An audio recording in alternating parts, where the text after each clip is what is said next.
बिस्मिल्लाहिर्रहमानिर्रहीम। अस्सलाम वालेकुम नाज़रीन, आप यूट्यूब चैनल देख रहे हैं। मैं इमरान खान हूँ। बड़ा अहम वीलॉग है, बड़ी इंपॉर्टेंट इन्फॉर्मेशन है। ख़ास तौर पे जो लोग इंतज़ार कर रहे थे कि पाक फ़ौज और पाकिस्तान की हुकूमत के दरमियान कोई लड़ाई चल रही है और वो तनाज़ा इतना ज़्यादा बढ़ गया है कि अब तसादुम हो जाएगा और दोनों में से किसी एक को इसका बहुत बड़ा नुकसान उठाना पड़ेगा। नुकसान तो पाकिस्तान का होना था अगर ये तनाज़ा बहुत ज़्यादा बढ़ जाता। इसके अंदर क्या था, कौन क्या चाह रहा था और फैसला क्या होने वाला है, मामला कहाँ तक पहुँचे हैं, ये सारी चीज़ें मैं आपको अब बताऊँगा। एक्चुअली जो DGISI की तैनाती का मामला है ना, उसमें पाकिस्तान में कानून में इतनी वजाहत मौजूद नहीं है, लेकिन आईनी तौर पे ये इस्तेहकाक वज़ीर आज़म पाकिस्तान का है। ये वज़ीर आज़म पाकिस्तान का इख्तियार है कि वो किसको DGISI तैनात करना चाहते हैं। आर्मी चीफ की तैनाती या DGISI की तैनाती होती है। अमूमन जो वज़ीर आज़म हैं और जो आर्मी चीफ हैं उनके दरमियान ये तनाज़े की वजह बनता रहा है ये ओहदा, क्योंकि आर्मी चीफ के बाद ये सबसे इम्पॉर्टेंट ओहदा होता है DGISI का। अब इस आदमी के पास इतने इख्तियारात होते हैं, पूरी दुनिया की पॉलिटिक्स है, पूरी दुनिया की चीज़ें हैं, एजेंसीज़ के साथ टक्कर लेना है और ये पाकिस्तान के दिमाग के तौर पे काम कर रहा होता है इदारा। तो यहाँ पे एक बहुत ज़हीन, काबिल और शानदार आदमी होना चाहिए जिसकी आर्मी चीफ के साथ एक इत्मीनान बख्श कोऑर्डिनेशन रहे। और आर्मी चीफ ने क्योंकि ज़्यादा उनके साथ काम करना है तो मुतमईन होना चाहिए, लेकिन ये इख्तियार वज़ीर आज़म पाकिस्तान को दिया गया है कि वो इस शख्स का इंतखाब करें। इसमें नॉर्मली होता यह है कि आर्मी चीफ 3 नाम भिजवा देते हैं वज़ीर आज़म को कि हमारे पास जो ये 3 बंदे हैं ये क्राइटेरिया पे पूरा उतरते हैं, इनमें से किसी एक को आप, और इनका तजुर्बा भी है, आप किसी एक को DGISI लगा दें। तो फिर उसमें से एक को वज़ीर आज़म लगा देते हैं। यहाँ पे कई दफ़ा ऐसा होता है कि आर्मी चीफ चाहते हैं कि एक स्पेसिफिक आदमी को ही DGISI लगाया जाए, उनके अलावा किसी और को ना लगाया जाए। तो अभी जो है वो ISPR की जानिब से बाकायदा बता दिया गया कि DGISI लगा दिया गया है नदीम अंजुम साहब को, जबकि वज़ीर आज़म पाकिस्तान की जानिब से जो समरी है उसके ऊपर दस्तखत में ताख़ीर हो रही थी। कुछ लोग ये कह रहे थे ख़बरों में कि वज़ीर आज़म ये चाहते हैं कि फैज़ हमीद अभी कंटिन्यू करें और उनके साथ वो कंफर्टेबल थे और वो मामलात को बहुत समझते हैं और इस वक्त अफ़गानिस्तान का मामला बहुत हसास है।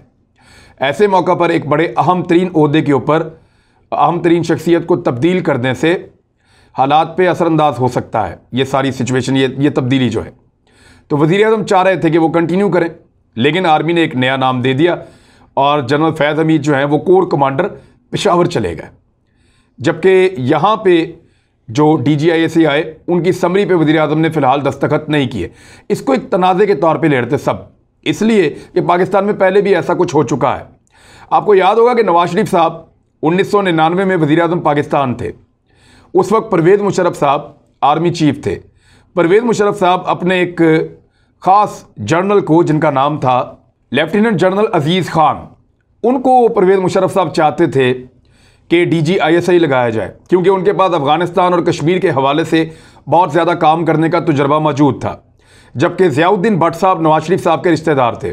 नवाज शरीफ साहब उनको DGISI लगाना चाहते थे और ज़ियाउद्दीन भट्ट साहब के बारे में ये परसेप्शन थी कि वो अफ़गानिस्तान को और कश्मीर को और ख़ित्ते की जो इंटेलिजेंस है उसको नहीं जानते, उनका तजुर्बा नहीं है, लिहाजा उनको लगाने से नुकसान होगा। लेकिन मियां नवाज शरीफ साहब ने अपने रिश्तेदार ज़ियाउद्दीन भट्ट साहब को DGISI तैनात कर दिया, जबकि परवेज़ मुशर्रफ साहब को मजबूरन अपने साथी लेफ्टिनेंट जनरल अजीज़ खान को चीफ ऑफ जनरल स्टाफ लगाना पड़ा।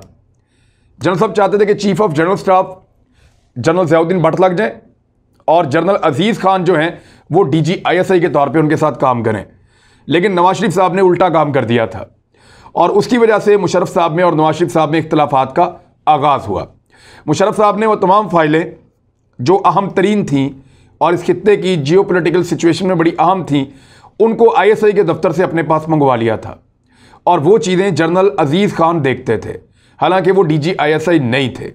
तो इस तरह से ये मामला शुरू हुआ। उसके बाद नवाज शरीफ साहब ने मुशर्रफ साहब का तैयारा जो है उसको लैंडिंग से रोक दिया। उनको लगा कि शायद मुशर्रफ साहब, उनको ये इत्तला मिली कि मुशर्रफ साहब कू कर लेंगे, उन्होंने तैयारे को लैंडिंग की इजाज़त नहीं दी। तमाम एयरपोर्ट्स जो हैं उनको बंद कर दिया गया। पॉलिटिकल लोग जो हैं वो एयरपोर्ट्स के ऊपर जाके कोशिश कर रहे थे कि तैयारे को ना उतरने दिया जाए, वो तैयारा इंडिया चला जाए या श्रीलंका चला जाए। तैयारे में फ्यूल कम हो रहा था।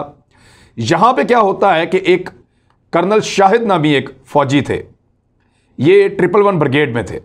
तो कर्नल शाहिद साहब जो है उनको हुक्म मिलता है और वो फौरी तौर पे जाते हैं प्राइम मिनिस्टर हाउस और वहाँ जाके वो कंट्रोल कर देते हैं।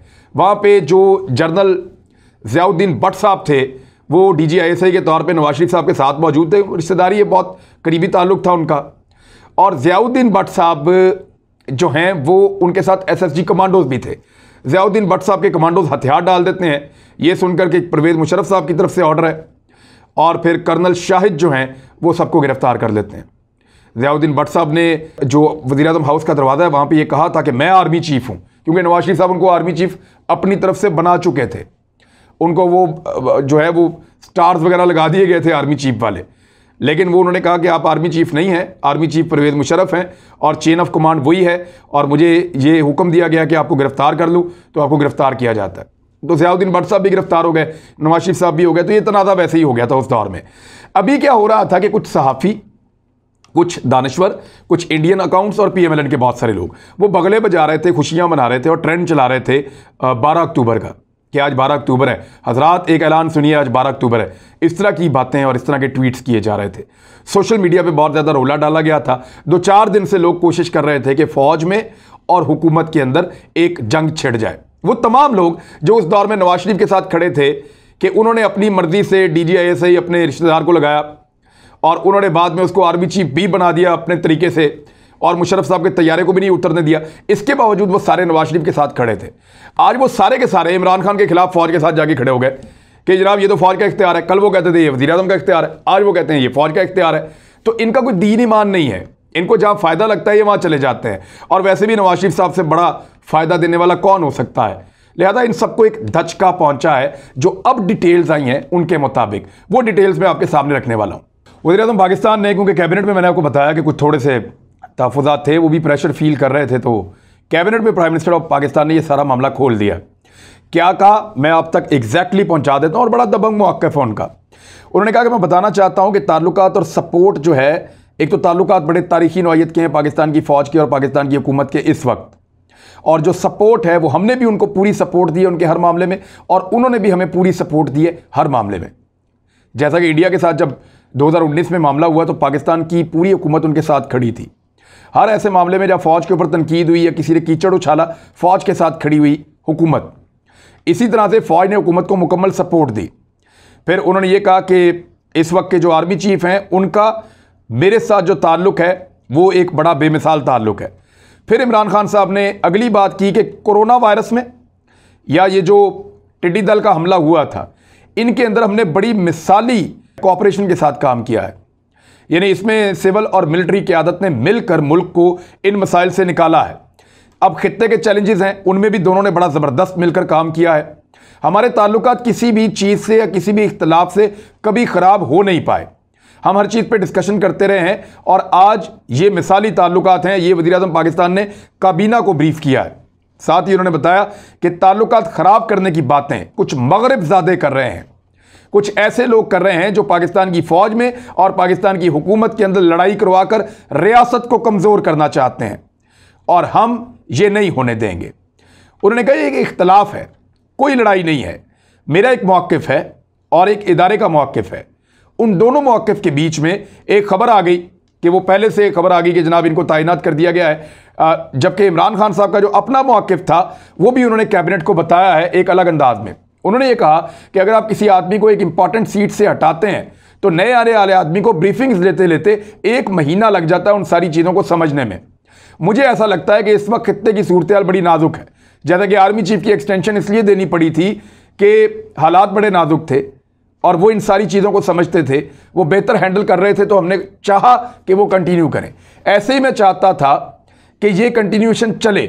मामला सिर्फ टाइमिंग का है, तब्दीली का नहीं है। नए आने वाले डीजी के हवाले से इमरान खान साहब को किसी किस्म का कोई एतराज़ नहीं है, किसी किस्म की कोई एलिगेशन उनके ऊपर नहीं है। उन पे भी इमरान खान साहब उतने ही मुतमईन हैं जितने पिछले डीजी ISI पे थे, लेकिन उनको अभी हटाने के इसलिए हक में नहीं थे कि अफगानिस्तान और खित्ते की सूरत हाल जितनी क्रूशल है, इसमें एक नए डीजी को आकर चीज़ों को समझने में जो टाइम लगेगा तो वो गैर ज़रूरी तौर पे लंबा हो सकता है। सिर्फ ये रीज़न था जो प्राइम मिनिस्टर ऑफ पाकिस्तान ने बताया। उनका कि इस मसले का ऐसा हल निकालेंगे, इस तरीके से निकालेंगे कि ना हमारे प्राइम मिनिस्टर ऑफिस की और ना हमारे इदारे की, दोनों की साख मुतासर ना हो। यह प्राइम मिनिस्टर का आज़म था और यह है जी असल खबर। वज़ीर-ए-आज़म के ज़राए ने यह बताया है, कैबिनेट मीटिंग के अंदर आज बातचीत हुई और इस मामले पर भी बात हुई, क्योंकि काबीना के अंदर भी जब हर तरफ ये बात हो रही है तो काबीना में भी इस पर इस्तराब था। तो वह जब सवाल उठाया गया तो जो ISI के नए डायरेक्टर जनरल के तकर्रुर के मुतालिक नोटिफिकेशन में ताख़ीर पर जो इबहाम पैदा हुआ है उसको मुस्तरद कर दिया गया। वहाँ पे ज़राए ने इस हवाले से दावा किया है कि वफाकी काबीना के इजलास में नए DG ISI के नोटिफिकेशन का मामला भी ज़ेर बहस आया। वज़ीर-ए-आज़म इमरान खान ने वफाकी काबीना के इजलास में DG ISI के नोटिफिकेशन के मामले पर काबीना अरकान को एतमाद में लिया। काबीना इजलास में वज़ीर-ए-आज़म ने कहा कि इस मामले को गलत रंग देने की कोशिश ना की जाए, हम एक पेज पर हैं, अहम ओहदों पर तैनातियों के हवाले से कोई इख्तलाफ नहीं है और मामला खुश असलूबी से हल हो जाएगा। ये जियो न्यूज़ ने भी इसको रिपोर्ट किया है। और एक्सप्रेस न्यूज़ के ज़राए के मुताबिक ये मामला इस तरीके से हल हो रहा है कि जो आर्मी चीफ की चॉइस हैं नए DG ISI lieutenant general Nadeem Ahmed Anjum, यानी ऐसा कहीं भी रिपोर्ट नहीं हुआ कि इमरान खान साहब अपने किसी बंदे को DG ISI लाना चाहते थे। वो ये चाहते थे कि जो कंटिन्यू कर रहे हैं वो कुछ और अरसा कंटिन्यू करें। फैज़ हमीद साहब मौजूद हैं तो वो मज़ीद इस सीट के ऊपर काम करें। इमरान खान साहब ये चाह रहे थे। ऐसा नहीं है कि वो किसी ख़ास आदमी को ला के DG ISI लगाना चाह रहे थे, और ना उन्होंने कोई एतराज़ात किए थे जनरल नदीम अहमद अंजुम साहब के बारे में। तो ये अब एक्सप्रेस न्यूज़ ने रिपोर्ट किया है कि कल तक ये नोटिफिकेशन हो जाएगा और यही जनरल नदीम अंजुम ही DG ISI होंगे। इसके अलावा फवाद चौधरी साहब ने बड़ा क्लियर किया इस सारे मामले को आज। उन्होंने कहा कि DG ISI की तैनाती में अथॉरिटी वज़ीर-ए-आज़म पाकिस्तान है और पाकिस्तान की मिलिट्री और सिविल क़यादत के दरमियान बड़े अच्छे ताल्लुकात हैं। ये पाकिस्तान की तारीख के ज़मन में बहुत अहम है कि पाकिस्तान की सिविल और मिलिट्री के दरमियान बहुत आइडियल ताल्लुकात हैं। उन्होंने कहा कि गुज़िश्ता रात जो हमने आपको बताया था कि बड़ी इंपॉर्टेंट मीटिंग वज़ीर-ए-आज़म और आर्मी चीफ के दरमियान एक तवील मुलाकात हुई। ये मुलाकात खुशगवार माहौल में हुई। वज़ीर-ए-आज़म ऑफिस कभी भी ऐसा कोई कदम नहीं उठाएगा जिससे पाकिस्तान की फ़ौज या पाकिस्तान के सिपा सलार की इज़्ज़त में कमी हो, और पाकिस्तान की फ़ौज या सिपा सलार भी कोई ऐसा कदम नहीं उठाएंगे जिससे वज़ीर-ए-आज़म या सिविल सेटअप की इज़्ज़त में कोई कमी हो।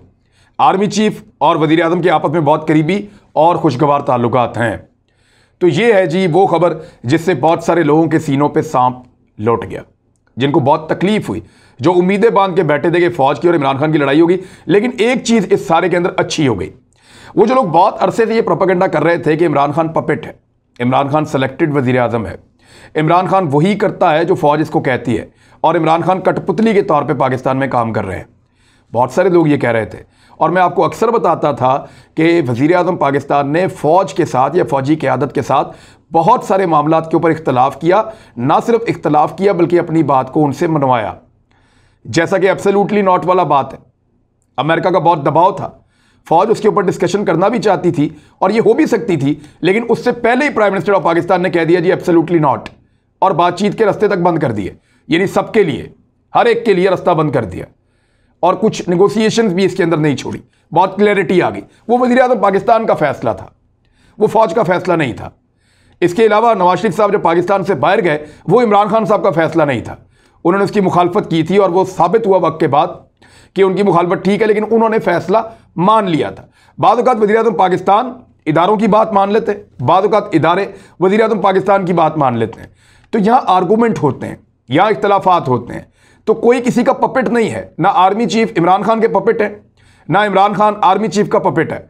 और इमरान खान को जहाँ तक मैं जानता हूँ या लोग जो उनके करीब रहे हैं वो इसमें बड़े क्लियर हैं कि इमरान खान को कोई पपेट बना भी नहीं सकता। वो जो बात उनको ठीक लगती है वो कर देते हैं, और आर्गूमेंट के बाद वो रास्ता भी निकालते हैं, यानी ग्राउंड को छोड़ के नहीं जाते, गिव अप नहीं करते। यानी ऐसा नहीं था कि अगर कुछ लोगों को ये लग रहा था कि इमरान खान इस्तीफ़ा देके घर चले जाएंगे फ़ौज के साथ इख्तलाफ होने की सूरत में, तो वो ऐसा कभी नहीं करेंगे, उनको निकालना पड़ेगा। वो छोड़कर कभी नहीं जाएंगे, क्योंकि मैदान छोड़ के जाने वाला हार तस्लीम कर लेता है। और इमरान खान अपने हर जलसे में नौजवानों को यही समझाता है कि हार मत मानना कभी भी। हारता वही है जो हार मान लेता है, जो ग्राउंड को छोड़ देता है, जो गिव अप कर देता है। तो गिव अप तो वो नहीं करेंगे, वो मुकाबला करेंगे, कैसी भी सूरत हाल हो उसमें रास्ता निकालेंगे। तो रास्ता गालिबन ऐसे ही निकलेगा कि फ़ौज और हुकूमत एक नतीजे पर पहुंचे मुश्तरका तौर पे, और उसके बाद कोई अच्छे तरीके से ये मामला रिजॉल्व हो जाए। वरना बहुत सारे दोस्तों ने बहुत सारे ख्वाब देख लिए थे, उनको एक और 12 अक्टूबर नज़र आ रहा था। तो याद रखिए, ये वो 12 अक्टूबर नहीं है, वो 99 था, ये 2021 है।